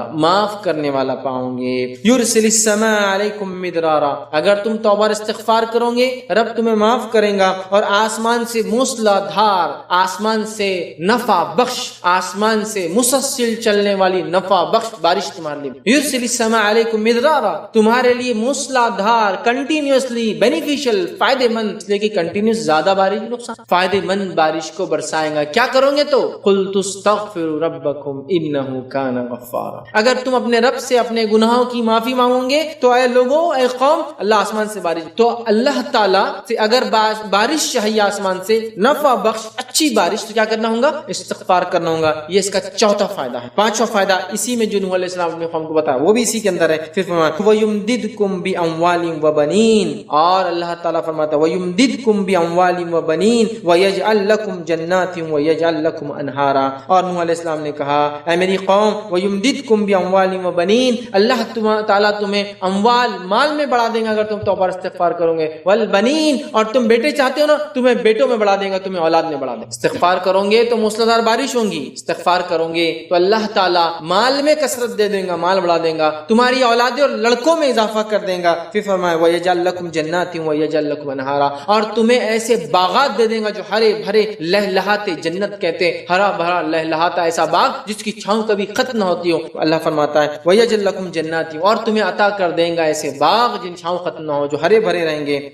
وَيَجْعَلْ لَكُمْ أَنْهَارًا، اور نہریں جاری کر دیں گا، پانی کا ذریعہ جاری کر دیں گا۔ ان تین آیتوں میں اللہ تعالیٰ نے نوح علیہ السلام کے ذریعے چار فائدے جو ہے قوم کو بتائے، ٹھیک ہے، چار فائدے بلکہ 5 فائدے قوم کو بتائے۔ پہلا آسمان سے مسلسل بارش، دوسرا مال میں اضافہ، تیسرا اولاد میں اضافہ، چوتھا باغات ہرے بھرے، اور پانچواں نہریں جاری کر دیں گا، پانی کا سورس نہریں جاری کر۔ 5 فائدے، 3 آیت، تو یہ تھے 4، 5، 6، 7 اور 8 نمبر کے فائدے، فضائل جو استغفار کرنے سے آتے ہیں۔ تو استغفار کے فضائل میں دیکھیے یہ بھی چیز شامل ہے۔ آئیے آگے بڑھتے ہیں۔ 9واں فائدہ استغفار کا وہ کیا ہے؟ وہ یہ ہے اللہ تعالیٰ دنیا کی زندگی اچھی کر دے، اللہ تعالیٰ دنیا کی زندگی اچھی کر دے گا۔ کون ہے جو نہیں چاہتا دنیا کی اچھی زندگی؟ سنیے پھر 9واں فضائل اللہ تعالیٰ فرماتا ہے قرآن کے اندر، سورہ ہود سورہ نمبر 11 آیت نمبر 3 میں اللہ فرماتا ہے وَأَنِ اسْتَغْفِرُوا رَبَّكُمْ ثُمَّ تُوبُوا إِلَيْهِ يُمَتِّعْكُمْ مَتَاعًا حَسَنًا إِلَىٰ أَجَلٍ مُّسَمًّى وَيُؤْتِي كُلَّ ذِي فَضْلٍ فَضْلَهُ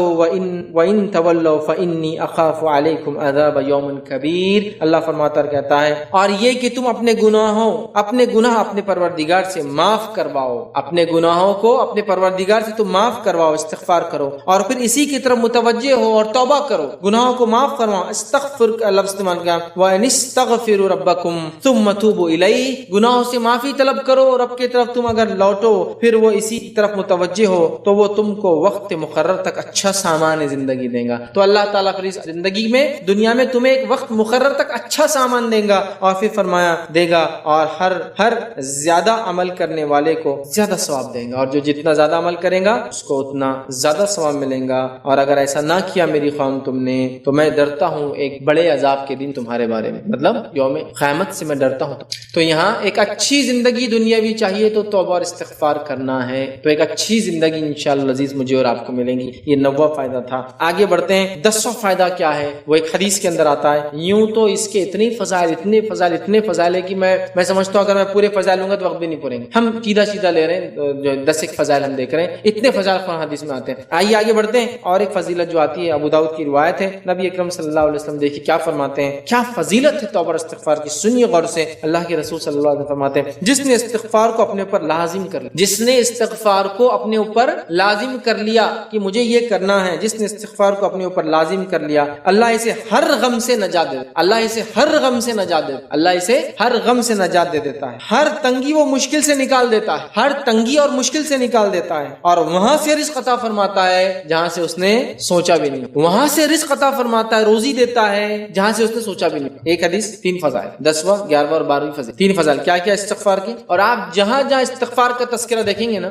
حدیث میں بالخصوص، تو ایک فائدہ تو حدیث میں ہی نہیں، 2، 3، 4، 5 فائدے ایک ہی حدیث میں ایک ساتھ آتے۔ دوسرے عمل کا کیسا، ایک حدیث آتی تو ایک ہی فضائل یا فائدہ۔ استغفار کا جامع معاملہ آئے گا نا، تو جیسا دیکھیے نوح علیہ السلام نے اپنی قوم کو کہا 5 فائدے بتائے، استغفار کے 5 فائدے۔ اللہ کے رسول صلی اللہ علیہ وسلم حدیثیں آپ دیکھیے 3، 4، 5 فائدے استغفار کے ایک ساتھ، یہ بڑا اہم عمل ہے، یاد رکھیں۔ تو یہاں 3 فضائل بتائے جا رہے ہیں۔ پہلا، جس نے استغفار کو اپنے پر لازم جان لیا، اپنے گناہوں کی توبہ کو اپنے پر لازم جان لیا، ہر غم سے نجات دیتا ہے۔ کون سا انسان دنیا میں جو آج غم زدہ نہیں؟ بتائیے، ہر غم سے نجات دیتا ہے۔ قومیں اور افراد سب پریشان ہیں غموں سے، غموں کا نجات کا راستہ، غموں سے نکلنے کا طریقہ، سلوشن سولوشن، واحد حل استغفار ہے۔ پھر فرمایا ہر تنگی سے اور مشکل سے نکالتا ہے۔ کون سا انسان آج تنگی اور مشکل کی زندگی نہیں گزارا؟ ہر تنگی اور مشکل سے نکلنے کا ذریعہ استغفار ہے۔ اسی طرح وہاں سے روزی ایسا سوچا بھی نہ ہوگا، ایسی روزی حاصل کرنے کا ذریعہ جہاں ہم نے سوچا بھی نہیں ہوگا، وہاں سے حاصل کرنے کا ذریعہ استغفار۔ سبحان اللہ، کتنے عظیم فائدے استغفار کے۔ پہلا فائدہ ہم نے دیکھا اللہ سے رحم چاہیے تو استغفار کرنا ہے۔ دوسرا ہم نے دیکھا فلاح چاہیے آخرت میں تو استغفار طریقہ ہے۔ تیسرا ہم نے دیکھا کہ اللہ تعالیٰ اس قوم کو عذاب نہیں دیتا، سزا نہیں دیتا جو استغفار کرتی ہے۔ چوتھا ہم نے دیکھا بارش کا برسنا یاد رکھیے استغفار کی وجہ سے ہوتا ہے۔ پانچواں ہم نے دیکھا یاد رکھیے کہ ہمارے مال میں اللہ اضافہ کر دیتا ہے۔ چھٹا ہم نے دیکھا یاد رکھیے ہماری اولاد میں اللہ اضافہ کر دیتا ہے۔ ساتواں ہم نے دیکھا ہمیں جو باغات عطا فرمائے گا۔ آٹھواں ہم نے دیکھا اللہ ہمارے لیے نہریں جاری کرے گا۔ نواں ہم نے دیکھا دنیا کی اچھی زندگی گزاریں گے۔ دسواں ہم نے دیکھا کہ جو ہے ہر غم سے اللہ نجات دے گا۔ گیارہواں ہم نے دیکھا تنگی سے ہمیں دور کر کے جو ہے مشکل سے نکال دے گا۔ اور بارہواں ہم نے دیکھا جو ایسی جگہ سے روزی دے گا جہاں سے ہم نے سوچا بھی نہیں ہوگا۔ سبحان اللہ، کتنے برکات اور فضائل اور فائدے صرف ایک چیز توبہ اور استغفار کو لازم جاننے کے۔ ہمیں چاہیے ہر مرد اور عورت، ہم تو اتنے گناہ کرتے جس کی کوئی انتہا نہیں۔ ہر شخص اپنے گناہوں کی بوجھ تلے آج دبا ہوا ہے۔ ہمیں اگر چاہیے کہ اس گناہوں کی بوجھ تلے نکل کر اپنے حالات کو اپنے رب سے معافی مانگ کر بدلوائے تو یہی طریقہ یاد رکھیے۔ قوموں پر جب عذاب آتے تھے تو قومیں ان عذاب کو دیکھ کر، عذاب کیوں آتے قوموں پر؟ ان کے گناہوں کی کثرت کی وجہ سے، بالخصوص شرک کے گناہ اور دیگر گناہوں کی کثرت کی وجہ سے جب عذاب آتے تھے تو قوم سمجھتی تھی یہ تو ہمارے لیے فائدے کی چیز۔ کسی قوم پر ہوا آ رہی تھی وہ سوچ رہی ہے یہ ہوا فائدے نفع بخش چیز لائیں گی، چونکہ ہوا چلتی ہے تو پھر جھاڑوں سے جو ہے ذرات نکل کے دوسرے جھاڑ پر جاتے ہیں، پولینیشن ہوتا ہے، پھر وہ جھاڑ پھل دینے لگتا ہے، کیڑے پتنگے اڑ کے ایک علاقے سے دوسرے علاقے میں آتے ہیں جس سے بہت ساری تبدیلیاں آتی ہے، تو وہ سمجھ رہے یہ ہوا ہمارے لیے فائدے مند ہے، جبکہ اپنے گناہوں پر ان کی نظر نہیں تھی۔ یہ ہوا ان کے لیے فائدے مند ہرگز نہ تھی، یہ ہوا ان کے لیے عذاب لے کر آئی۔ تو کسی قوم پر بارش برستی ہے تو وہ سمجھتا ہے کہ اب یہ بارش ہمارے لیے کھیتوں کو لہلہا دے گی، ہمارے ڈیم اور ندیوں کو بھر دیں گی، لیکن وہ اپنے گناہوں پر نظر نہیں ڈال رہے اعمال پر، نتیجتاً وہ بارش کے لیے عذاب اور سزا بنتی ہے۔ ایک قوم صرف ایسی گزری ہے قرآن کے اندر ہم مطالعہ کریں، جس قوم نے جب عذاب کو دیکھا بھاگ گئی، اپنے گناہوں پر نظر ڈال لیا اور توبہ کر لی اور بچ گئی، وہ قوم تھی قوم یونس۔ جب انہوں نے بادلوں کو آتے ہوئے دیکھا جو کالے اور گھنے تھے، وہ قوم سمجھ گئی یہ بادل ہمارے لیے کوئی خوشخبریاں نہیں لائے ہیں۔ ساری قومیں اس کے برعکس قرآن میں آتا ہے خوش ہوئی عذابات کو دیکھ کر، اب بارش آئیں گی، اب ہوا چلیں گی تو فصلیں اچھی اگیں گی۔ یہ قوم نے سمجھ لیا چونکہ ان کی نظر اپنے اعمال پہ تھی اور ان کے نبی یونس علیہ السلام ان کو چھوڑ کر چلے گئے تھے کہ قوم عذاب آنے والا۔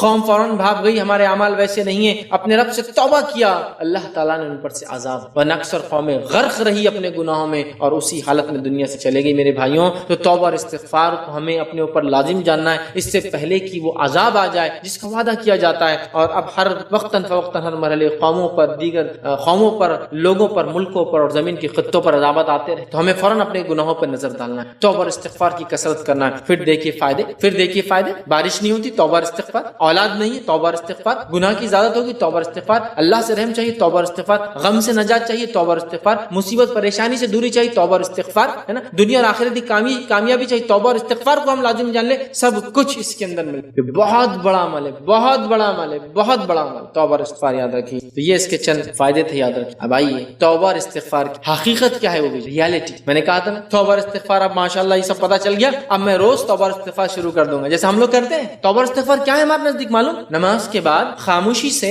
مسجد میں بیٹھنا اور پھر ادھر اور ادھر دیکھنا کہ کوئی دیکھ تو نہیں رہا ہے، اور فوراً اپنے دونوں گالوں پر ادھر کا ہاتھ ادھر، ادھر کا ادھر ماننا، اور یہ ہے توبہ ہے نہیں یہ کرتے۔ توبہ استغفار بولتے کیا یوں کر لیا، روز پہلے دیکھ لیتے کوئی دیکھ تو نہیں رہا تاکہ لوگوں کو پتہ نہ چلے میں گناہ کرتا ہوں۔ کون سا ایسا انسان جو گناہ سے بچا ہے؟ ابن آدم کی حقیقت تو دیکھیے، ابن آدم کی حقیقت تو دیکھیے، اپنے جسم میں غلاظت لے کر پھرتا ہے، پیدائش دیکھیے تو ایسی جگہوں سے پیدا ہوتا ہے جن کو چھپانا لازم ہے، اس کے بعد وہ کیسے سمجھتا ہے گناہوں سے پاک کر بچا ہوا ہے؟ ہماری حقیقت تو دیکھیے، ہم کیا حقیقت ہے ہماری، لیکن اللہ کا فضل ہے اس کے بعد بھی ہمارے گناہوں کو معاف کرتا ہے، ہماری عبادتوں کو قبول کرتا ہے۔ سمجھ رہے ہیں بات؟ تو بہرحال توبہ اور استغفار حقیقت کیا ہے پہلے وہ جانیں۔ توبہ اور استغفار یہ ہے کہ اپنے گناہوں پر سچے دل سے نادم ہو کر اس کے لیے اللہ کی طرف رجوع کر کے پلٹ کر توبہ کرنا اور استغفار کرنا، اے اللہ یہ جو میں نے گناہ کیا اب میں نے، یہ توبہ اور استغفار ہے۔ تو خالص دل مخلص ہو کر اس عمل پہ نادم ہو کر ہمیں توبہ کرنا ہے، مطلب ہم کبھی اس عمل کی طرف رجوع نہیں کریں گے۔ توبہ مطلب اب اللہ اس سے ہم پلٹ گئے، ہم رجوع ہو گئے، ٹرن ہو گئے ہماری لائف۔ توبہ کا معنی ہے پلٹنا، رجوع کرنا، پھر جانا، تو ہم نے اپنے آپ کو پھیر لیا اس گناہ کے لیے،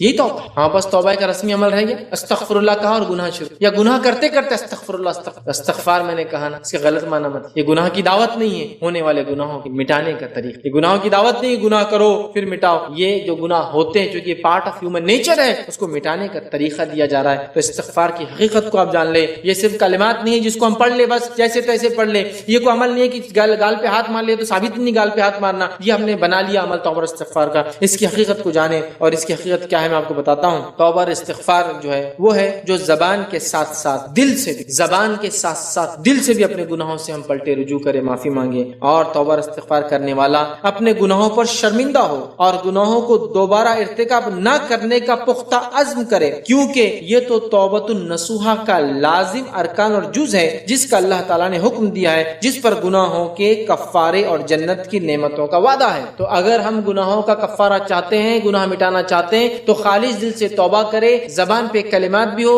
دل سے نادم بھی ہو. اور نبی اکرم صلی اللہ علیہ وسلم فرمائے ایک انسان ایک گناہ کرتا ہے اللہ سے توبہ کرتا ہے اللہ اسے معاف کرتا ہے. پھر گناہ کرتا ہے پھر توبہ کرتا ہے پھر اللہ اسے معاف کرتا ہے. پھر گناہ کرتا ہے پھر توبہ کرتا ہے پھر اللہ معاف کرتا ہے اور کہتا ہے فرشتوں گواہ رہنا اس کو میں نے معاف کر دیا اور اس کے پورے گناہ معاف کر دیا ساری زندگی کی بات. جیسے اصحاب بدر کی طرف اللہ تعالیٰ نے دیکھا نبی اکرم صلی اللہ علیہ وسلم فرماتے ہیں اصحاب بدر کی طرف اللہ نے دیکھا اور کہا چاہو جو کرنا ہے کرو میں نے تم کو. اصحاب بدر چونکہ انہوں نے اتنا بڑا کام کیا تھا اللہ کی راہ میں اللہ نے انہیں معاف ہے نا. اصحاب بدر میں سے ایک صحابی تھے جنہوں نے ایک بار یہ ان کی غلطی تھی کہ مسلمانوں کی خبر کافروں کو پہلے پہنچا دی. سزا نہیں دی گئی کیوں کہ اللہ تعالیٰ نے اصحاب بدر کے دیکھا اور کہا چاہو جو کرنا ہے کرو میں نے معاف کر بخش دیے گئے. سمجھ رہے بات. تو بخش دیے جانے کے لیے ضروری ہے توبۃ النصوحہ سچی توبہ دل سے. تو اس شخص کا کیا جو حدیث میں آ رہا ہے اللہ نے اسے معاف کر دیا. توبہ کی بات یاد رکھیے اس کا معنی یہ نہیں ہے کہ وہ ایک ہی گناہ کر رہا تھا. انسان ہونے کے ناطے ایک گناہ سے توبہ کے بعد کیا آپ سمجھتے دوسرا گناہ نہیں ہوگا؟ بالکل ہوگا. کل بنی آدم خطا خیر الخطائین التوابون. آدم کی ہر اولاد خطا کار ہے بہتر وہ ہے جو توبہ کرے. دوسرا ہوگا اس نے دوسرا گناہ کیا پھر اب سے معافی مانگی پھر اس سے تیسرا گناہ پھر اس نے معافی مانگی چونکہ وہ عادی تھا معافی مانگنے کا.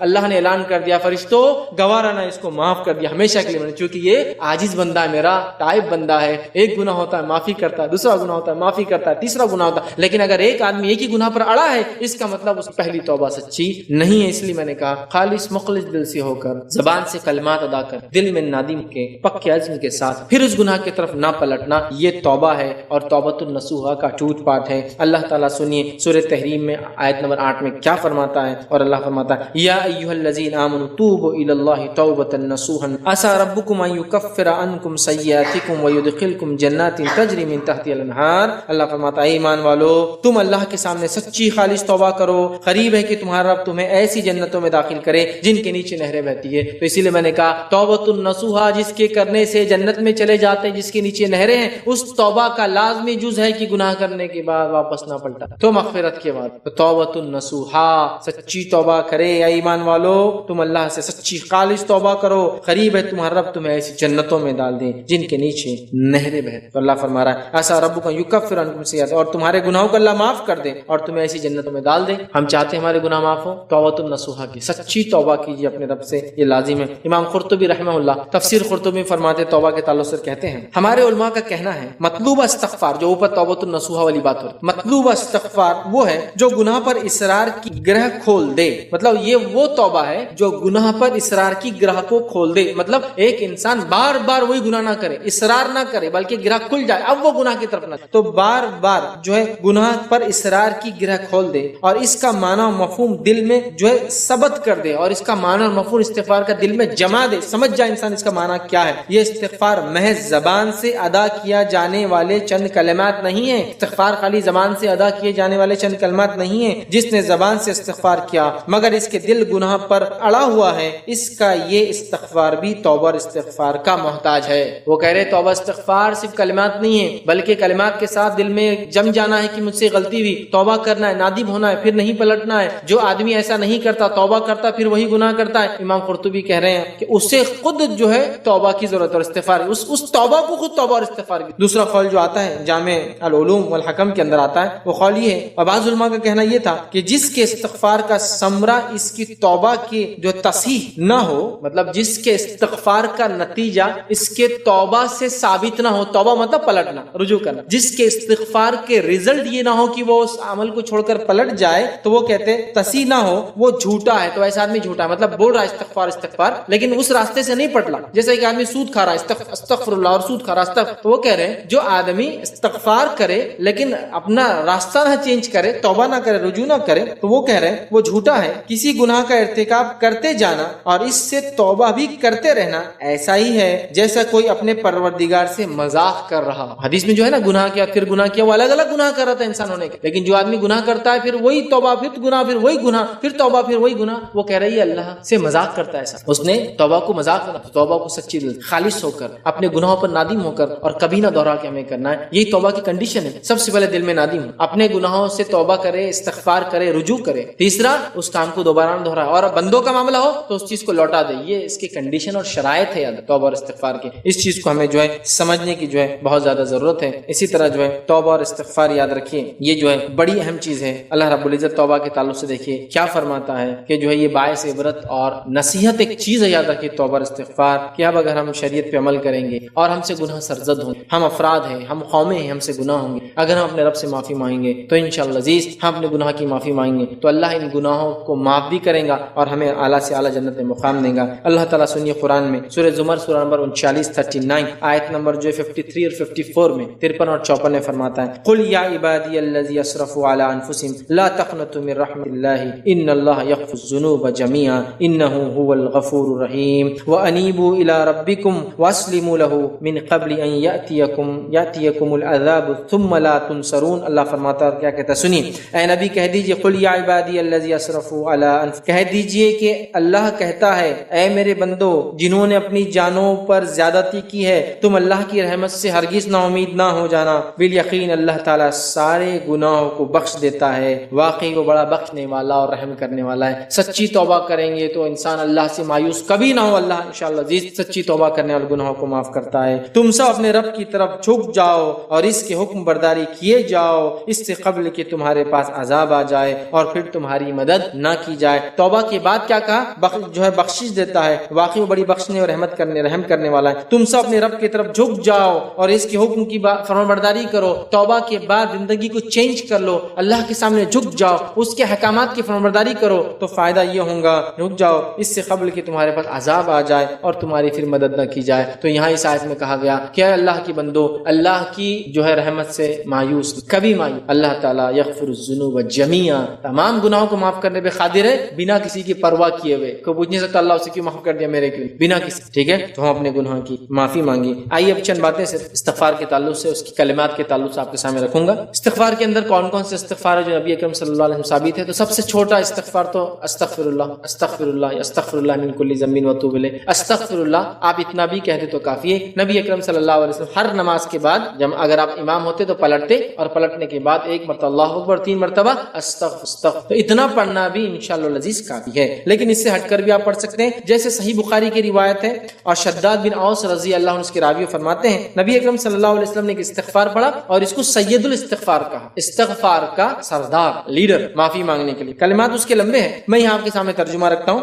سید الاستغفار کا ترجمہ یہ ہے، اے اللہ تو میرا پروردگار ہے، تیرے سوا کوئی معبود برحق نہیں، تو نے مجھے پیدا کیا ہے اور میں تیرا بندہ ہوں اور میں حسب استطاعت تیرے ساتھ یہ ہوئے عہد و معاہدے پر قائم ہوں۔ میں اپنے کیے ہوئے افعال کے شر سے تیری پناہ چاہتا ہوں اور اپنے اوپر تیری نعمتوں کا اقرار کرتا اور اپنے گناہوں کا اعتراف کرتا ہوں، مجھے معاف کر، تیرے سوا گناہ معاف کرنے والا کوئی نہیں ہے۔ آگے فرماتے صحابی جس نے پورے یقین کے ساتھ صبح کے وقت یہ سید الاستغفار پڑھ لیا اور رات ہونے سے پہلے موت آ گئی تو یہ اہل جنت میں سے ہوں گا، اور جس نے شام کو پورا یقین کے ساتھ پڑھ لیا اور دن چڑھنے سے پہلے موت آ گئی تو اہل جنت میں سے ہوں گا۔ لیکن صرف یہ استغفار پھر کہہ رہا ہوں کلمات نہیں ہے صرف کہ پڑھ دیے بس وربل اسٹیٹمنٹ جیسا ہم دے رہے ہیں، بس پڑھتے جا رہے استغفار، پتہ نہیں کب سے زندگی نہیں بدل رہی۔ یہ تو دل میں جمنے والے الفاظ ہے، اگر یہ دل میں جم گئے زندگی چینج ہو گئی، اس کا مطلب استغفار توبہ صحیح، ورنہ یہ لفظی چلتے رہتا اللہ کے ساتھ نعوذ باللہ مذاق چلتے رہے، سمجھ رہے ہیں؟ سید الاستغفار ابو داؤد کی روایت، عبداللہ بن مسعود رضی اللہ عنہ اس کے راوی فرماتے اور کہتے ہیں نبی اکرم صلی اللہ علیہ وسلم فرمایا کہا جس نے استغفار کی یہ کلمات پڑھے اس کے تمام گناہ معاف کر دیے جاتے ہیں، چاہے وہ میدان جنگ سے بھاگنے والا کیوں نہ ہو۔ آپ کو معلوم میدان جنگ سے بھاگنا گناہ کبیرہ ہے، وہ کیوں نہ معاف ہو جاتے ہیں۔ کون سا استغفار ہے؟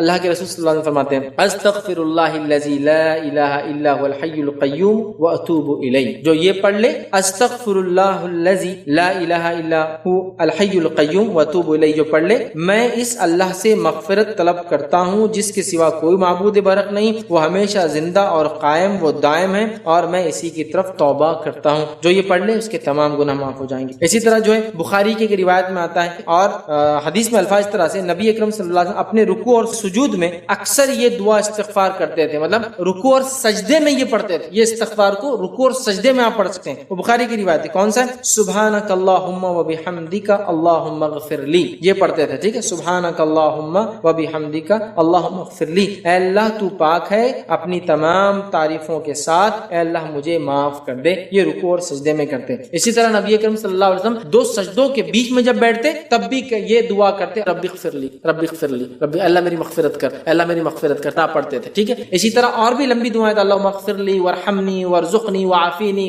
یہ دعا بھی آپ کرتے، دونوں ثابت ہے، اللہم اغفر لی یہ دعا بھی کرتے تھے نماز میں دو سجدوں کے بیچ میں جب آپ بیٹھتے تھے۔ اسی طرح ایک روایت کے اندر آتا ہے، صحیح مسلم کی حدیث ہے، نبی اکرم صلی اللہ علیہ وسلم جو ہے سلام پھیرنے سے قبل یہ استغفار نماز میں پڑھتے تھے۔ سلام پھیرنے سے قبل مطلب التحیات وغیرہ پڑھنے کے بعد سلام پھیرنے سے پہلے یہ استغفار نماز میں پڑھا کرتے تھے۔ کیا ہے؟ اللہم اغفر لی ما قدمت وما اخرت وما اسررت وما اعلنت وما اسرفت وما انت اعلم به منی انت المقدم وانت المؤخر لا الہ الا انت، اے اللہ میرے پہلے پچھلے پوشیدہ ظاہر تمام گناہ بخش دے، میری زیادتیاں مجھے معاف کر دے جنہیں تو مجھ سے زیادہ بہتر طریقے سے جانتا ہے، تو ہی مقدم ہے، تو ہی مؤخر ہے، تو ہی اول ہے، تو ہی آخر ہے، تیرے سوا کوئی معبود برحق نہیں۔ یہ استغفار یاد رکھیے نماز کے اندر نبی صلی اللہ علیہ وسلم کرتے تھے۔ تو یہ سلام سے پہلے قاعدے میں رکوع اور سجود میں کرتے تھے، وہ پتہ چل گیا، دونوں سجدوں کے بیچ میں کرتے تھے، وہ پتہ چل گیا، صحیح تو استغفار کرتے تھے، وہ پتہ چل گیا۔ اسی طرح وہ استغفار کی جنگ سے کوئی انسان بھاگ بھی جائے کر لے انشاءاللہ عزیز اللہ معاف کر دیں گے، وہ بھی ہم نے دیکھ لیا۔ تو توبہ اور استغفار بڑی اہم چیز یاد رکھیں۔ توبہ اور استغفار صرف کلمات نہیں ہے جن کو ادا کر کے ہم خوش ہو جائے، یہ کلمات کے ساتھ دل کی دنیا کی تبدیلی کا نام ہے، ہمارا انٹرنل لائف چینج ہو جائے، دل سے ہم اپنے آپ کو بدل لیں انشاءاللہ عزیز۔ توبہ اور استغفار ہمارے لیے ایک بہت بڑا ذریعہ ہے اپنے گناہوں کو معاف کرنے کا، یہ واحد ذریعہ ہے جنت میں جانے کا، اپنے گناہوں کی معافی کا۔ یہ وہ ذریعہ ہے جس سے افراد اور قومیں دنیا کی ہلاکت، مصیبت، پریشانی اور غم سے بچ سکتی ہے۔ یہ وہ ذریعہ ہے جس کے کرنے سے رزق میں اضافہ، اولاد میں اضافہ، بارش میں اضافہ، جنتوں مطلب باغات کے اندر اضافہ اور دنیا کے کئی فائدے ہم اٹھا سکتے ہیں۔ اس کو چھوڑنے کا نتیجہ بہت زیادہ نقصان دہ ہو سکتا ہے۔ نبی اکرم صلی اللہ علیہ وسلم کو اللہ نے حکم دیا اس کے کرنے کا۔ نیک لوگوں کی صفت اور عادت تھی کہ وہ استغفار و کثرت سے کرتے تھے۔ ہم نے دیکھا نبی اکرم صلی اللہ علیہ وسلم کو آخر وقت میں اس کو کثرت سے کرنے کا حکم آیا، پھر ہم کیوں پیچھے ہٹیں گے؟ ہمیں بھی چاہیے توبہ اور استغفار کو اپنا شعار، اپنی علامت، اپنی پہچان، اپنی عادت بنا لے اور کثرت سے توبہ اور استغفار اللہ تعالیٰ سے ہم کرتے رہیں، اس لیے کہ انسان ہونے کے ناطے مجھ سے اور آپ سے دن اور رات، صبح اور شام اتنے گناہ سرزد ہوتے ہیں جس کی کوئی انتہا نہیں۔ یاد رکھیے تو گناہوں کے معافی کا واحد ذریعہ جو انسان شرک نہ کرتا ہو، اس لیے کہ شرک کرنے والے کے لیے کوئی توبہ اور استغفار کام آنے والے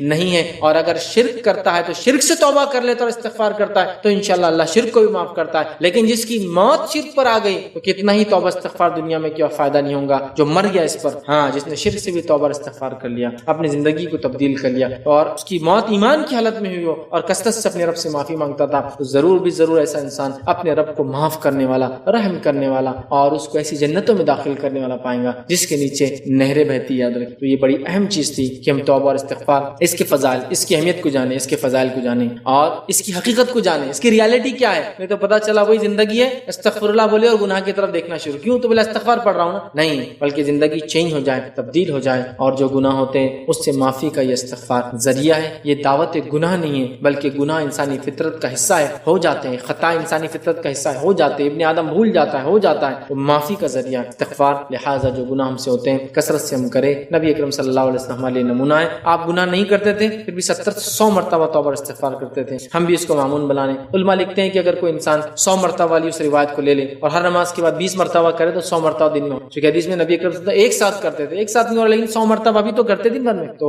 ہر نماز کے 20 مرتبہ تو کرے، 3 مرتبہ تو خود رسول اللہ صلی اللہ علیہ وسلم کرتے تھے، اللہ اکبر، استغفر اللہ استغفر اللہ استغفر اللہ، اللہم انت السلام منک السلام، پھر دعائیں پڑھتے ہیں نا، تو لہٰذا اس کو ہم اپنا عادت اور معمول بنا لے تاکہ انشاءاللہ عزیز ہم اپنے گناہوں کی اپنے رب سے معافی کروا لے، اور جب ہم اپنے رب سے ملے تو ہمارا رب ہمیں معاف کر کے ہمیں جو جس چیز کا اس نے ہم سے اپنی کتاب میں وعدہ کیا ان جنتوں کے اندر ہمارا جو داخلہ کرے۔ اسی پر میں اپنی بات کو ختم کروں گا۔ اللہ رب العزت سے آخر میں دعا ہے کہ اللہ سبحانہ تعالیٰ ہم تمام سچے دل سے توبہ کرنے کی توفیق عطا فرما۔ اللہ سبحانہ تعالیٰ ہماری کی گئی توبہ کو جو قبول کر اور ہمیں جو ہے گناہوں سے ہماری جو حفاظت کر، جب تک اللہ ہمیں زندہ رکھ، ایمان اور اسلام پر زندہ رکھ، خاتمہ ایمان پر ہو۔ آخر دعوانا ان الحمد للہ رب العالمین، سبحان ربک رب العزت عما یصفون وسلام علی المرسلین والحمد للہ رب العالمین۔ بسم اللہ الرحمن الرحیم، الحمد للہ رب العالمین والصلاة والسلام علی خاتم خاتم النبیین والمرسلین رب اشرح لی صدری ویسر لی امری واحلل عقدۃ من لسانی یفقهوا قولی اما بعد. جی اس نے ایک سوال کیا، کوئی انسان زندگی میں بہت گناہ کرتا ہے جیسے سود کھانا، غلط طرح سے پیسہ کمانا،